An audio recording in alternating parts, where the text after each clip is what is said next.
টাকি মাছ বাংলাদেশের একটি জনপ্রিয় সুস্বাদু মাছ। এটি শুধু সুস্বাদুই নয় বরং পুষ্টিগুণেও ভরপুর। টাকি মাছে রয়েছে প্রচুর পরিমাণ প্রোটিন। প্রোটিন আমাদের শরীরের কোষ গঠনে ও টিস্যু গঠনে সাহায্য করে এবং আমাদের শরীরকে শক্তি প্রদান করে। টাকি মাছে রয়েছে ওমেগা 3 ফ্যাটি অ্যাসিড, যা আমাদের হৃৎপিণ্ডকে ভালো রাখে।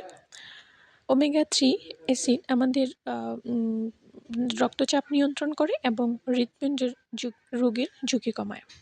টাকি মাছে বিভিন্ন প্রকারের খনিজ এবং ভিটামিন রয়েছে, যেমন ভিটামিন এ, ভিটামিন ডি, খনিজ এবং আয়রন। এই ভিটামিন ও খনিজ আমাদের শরীরের বিভিন্ন কাজে লাগে। টাকি মাছে থাকা ক্যালসিয়াম আমাদের হাড় ও দাঁতের জন্য খুবই ভালো। এটি আমাদের হাড়ের ঘনত্ব বাড়ায় এবং হাড়ের রোগের ঝুঁকি কমায়।